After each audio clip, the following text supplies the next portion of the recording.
오늘의 말씀은 고린도전서 9장 13절에서 18절까지의 말씀입니다. 성전의 일을 하는 이들은 성전에서 나는 것을 먹으며 제단에서 섬기는 이들은 제단과 함께 나누는 것을 너희가 알지 못하느냐. 이와 같이 주께서도 복음 전하는 자들이 복음으로 말미암아 살리라 명하셨느니라. 그러나 내가 이것을 하나도 쓰지 아니하였고 또 이 말을 쓰는 것은 내게 이같이 하여 달라는 것이 아니라 내가 차라리 죽을지언정 누구든지 내 자랑하는 것을 헛된 대로 돌리지 못하게 하리라. 내가 복음을 전할지라도 자랑할 것이 없음은 내가 부득불할 일임이라. 만일 복음을 전하지 아니하면 내게 화가 있을 것이로다. 내가 내 자의로 이것을 행하면 상을 얻으려니와 내가 자의로 아니한다 할지라도 나는 사명을 받았노라. 그런즉 내 상이 무엇이냐? 내가 복음을 전할 때에 값없이 전하고 복음으로 말미암아 내게 있는 권리를 다 쓰지 아니하는 이것이로다. 아멘. 당시 고린도 교회 안에 있었던 문제 가운데 우상의 제물로 드려진 고기를 먹을 수 있느냐 없느냐라는 문제에 답하기 위해서 바울은 상당히 길게 설명을 하고 있습니다. 바울이 보기에 우상 제물을 먹느냐 안 먹느냐는 사실 사소한 문제였습니다. 하지만 고린도 성도들은 이 사소한 문제마저도 양보하지 않고 자기 권리를 주장했습니다. 그래서 바울은 제물로 바쳐졌던 고기를 먹을 수 있는 권리보다 훨씬 더 큰 권리, 즉 사역자로서 당연히 후원받을 권리를 자신이 과감히 포기했음을 앞에서 말했습니다. 예수님을 위해, 복음을 위해, 교회를 위해, 형제를 위해 자기 권리와 자유를 포기하는 것이 신앙임을 역설했던 것입니다. 오늘 본문에서도 바울은 자신이 가진 사도로서의 권리가 당연한 것임을 증거를 제시하며 주장하고 있습니다. 13절입니다. 성전의 일을 하는 이들은 성전에서 나는 것을 먹으며 제단에서 섬기는 이들은 제단과 함께 나누는 것을 너희가 알지 못하느냐. 바울은 어제 본문에서 모세의 율법인 신명기 25장 4절에 곡식을 밟아 떠는 소에게 망을 씌우지 말라는 가르침을 인용하여 교회를 위해 일하는 사역자가 교회로부터 재정 지원을 받는 것이 당연한 것임을 말했습니다. 오늘 본문에서 바울은 또 다른 증거를 제시하는데 제사장과 레위인에 관한 율법을 요약해서 자신이 후원받을 수 있는 권리가 정당하다는 것을 변호하고 있습니다. 바울은 성전의 일을 하는 이들과 제단에서 섬기는 이들이 성전에서 나는 것을 먹는다는 사실을 확인하고 있습니다. 구약 시대의 제사장과 레위인은 성전에서 나는 것을 먹었습니다. 이것은 너무나 당연하고 정당한 것이었기 때문에 하나님은 레위인에게 다른 기업을 주시지 않았던 것입니다. 이 사실을 고린도 교회 성도들도 부인할 수 없었을 것입니다. 그렇기에 너희가 알지 못하느냐라는 바울의 질문은 지식을 중요하게 여기는 고린도 성도들에게 있어서 모른다고 대답하기 어려운 질문인 것입니다. 이어 바울은 또 다른 증거 하나를 제시하는데 그것은 바로 예수님의 말씀에 근거해서 자신을 비롯한 복음 전하는 자들이 재정적으로 지원받을 권리가 있음을 확증합니다. 14절. 이와 같이 주께서도 복음 전하는 자들이 복음으로 말미암아 살리라 명하셨느니라. 바울은 하나님의 사역자들이 교회에서 지원을 받아야 한다는 내용이 주님의 명령이라고 밝힙니다. 바울에 따르면 예수님이 주신 명령은 복음 전하는 자들이 복음으로 말미암아 살리라는 것입니다. 헬라어 원문으로는 복음 전하는 자들은 복음으로부터 산다인데 이것은 13절에서 성전의 일을 하는 자들은 성전으로부터 먹는다와 비슷한 구조로 되어 있습니다. 성전에서 사역하는 자들이 성전으로부터 먹을 것을 공급받지만 궁극적으로 그들의 필요를 공급하시는 분은 하나님이십니다. 마찬가지로 복음을 전하는 자들은 복음으로부터 공급받아 사는데 이 또한 공급하시는 분은 하나님이십니다. 바울은 이런 동일한 원리를 비슷한 구조로 표현하여 전달하고자 한 것입니다. 그런데 사실 14절에 제시된 예수님의 명령, 복음 전하는 자들이 복음으로 말미암아 살리라 라는 명령이 복음서에서 문자 그대로는 나타나지 않습니다. 따라서 이 내용은 복음서 기자들이 기록하지 않은 예수님의 말씀이 독립적으로 전해진 것일 수도 있고 아니면 예수님이 하신 교훈을 요약해서 인용한 것일 수도 있습니다. 예수님이 정확히 어디서 이런 교훈을 하셨는지에 대해서는 학자들마다 의견이 다릅니다.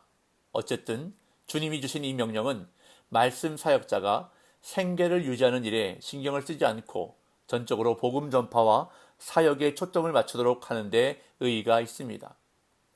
그러나 바울은 이러한 권리를 하나도 쓰지 않았다고 다시 한번 강조합니다. 15절. 그러나 내가 이것을 하나도 쓰지 아니하였고 또 이 말을 쓰는 것은 내게 이같이 하여 달라는 것이 아니라 내가 차라리 죽을지언정 누구든지 내 자랑하는 것을 헛된 대로 돌리지 못하게 하리라. 지금까지 바울은 사도들에게 재정적으로 지원받을 권리가 있음을 여러 가지 증거를 들어 논증했습니다. 구약 성경의 권위와 예수님의 말씀을 통해 복음 전하는 자들이 복음으로 말미암아 살 권리가 있음을 주장했습니다. 그런데 이렇게 길고도 치밀한 논증 끝에 바울이 내린 결론은 이것을 하나도 쓰지 않았다는 것입니다. 권리에 대해 그렇게 강조했던 바울이 그 권리를 쓰지 않았다는 사실이 매우 대조적으로 부각되고 있습니다. 그렇다면 이런 긴 논의를 통해 바울은 자신에게 권리가 있으니 고린도 성도들에게 재정적인 지원을 이제라도 해달라고 요구하고 있는 것일까요? 바울의 대적들은 바울이 물질에 대한 욕심을 가지고 많은 것을 요구하기 위해서 이렇게 길게 설명하고 있는 것이라고 선동할 가능성이 있었습니다. 그래서 바울은 이 말을 쓰는 것은 내게 이같이 하여 달라는 것이 아니라 라고 분명하게 자신의 입장을 전합니다. 그리고 자신의 말을 헛된 것으로 만들어 버리려는, 즉 왜곡하는 일을 차단하면서 복음을 전하는 것이 부득불해야 할 일이라고 바울은 말합니다. 16절.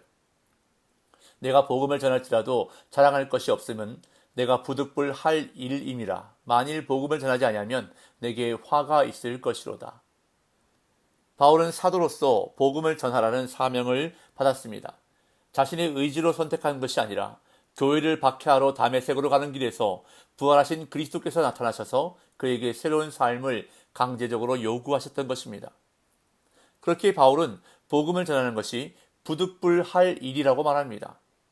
그래서 바울에게는 복음을 전하는 것이 자랑이 될 수 없었습니다. 복음을 전하지 않으면 오히려 화가 있을 것이라는 절박한 마음으로 복음을 전했던 것입니다. 바울은 그것을 하나님께서 주신 사명이라고 말합니다. 17절. 내가 내 자의로 이것을 행하면 상을 얻으려니와 내가 자의로 아니한다 할지라도 나는 사명을 받았노라. 복음 전파는 바울에게 선택사항이 아니었습니다. 부득불해야 하는 사명이었습니다. 그런 점에서 바울은 복음을 전파하는 일이 자의에 따른 것이 아니라고 말합니다. 그렇기 때문에 자의가 아니라는 점에서 상을 기대할 수 없고 자랑할 수 없는 것이 복음 전파 사역이라고 고백합니다. 그럼에도 바울은 복음 전파의 사명을 억지로 감당하지 않았습니다. 그것을 은혜로 알았고 디모데전서에 따르면 주님이 자신을 충성되이 여겨 직분을 맡기셨다며 오히려 감사했습니다. 우린 여기서 바울이 자의로 행하는 것이 아니라고 하면서도 자의로 행하는 모순을 볼 수 있습니다. 바울은 복음을 값없이 전하고 사도의 권리를 다 쓰지 않는 것을 자기가 받은 상이라고 표현합니다. 18절. 그런즉 내 상이 무엇이냐?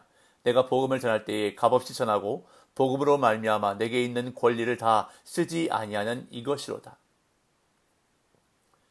바울은 앞에서 복음을 전하는 자에게 있는 권리를 언급했습니다. 그에게는 교회의 재정 지원을 받을 권리가 있었습니다. 다른 사도나 사역자들은 그 권리를 사용했습니다. 그럼에도 바울은 그 권리를 사용하지 않았고 지금도 요구하고 있지 않습니다. 한마디로 바울은 값없이 복음을 전했습니다.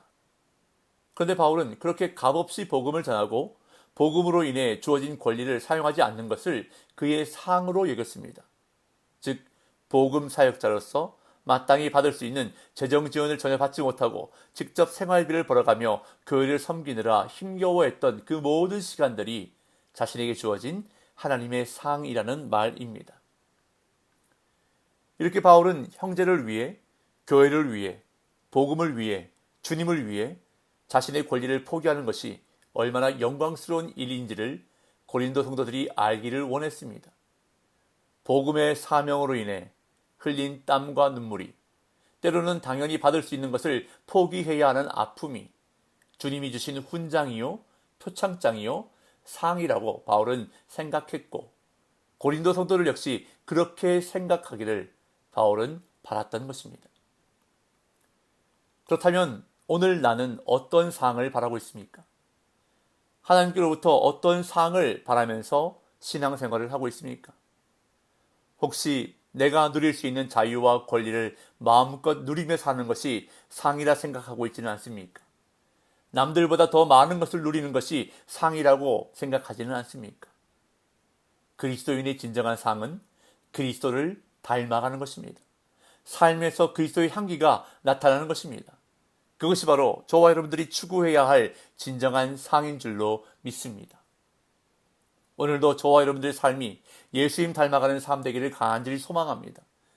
세상 사람들은 더 얻어야 하고 더 누려야 행복이라고 말하지만 그리스도인은 예수님 한 분만으로 만족하고 그분으로 인하여 내려놓을 수 있고 포기할 수 있는 삶을 행복이라고 고백할 수 있다는 것입니다. 오늘도 그러한 행복이 저와 여러분들의 삶에 가득하기를 예수님의 이름으로 축복합니다.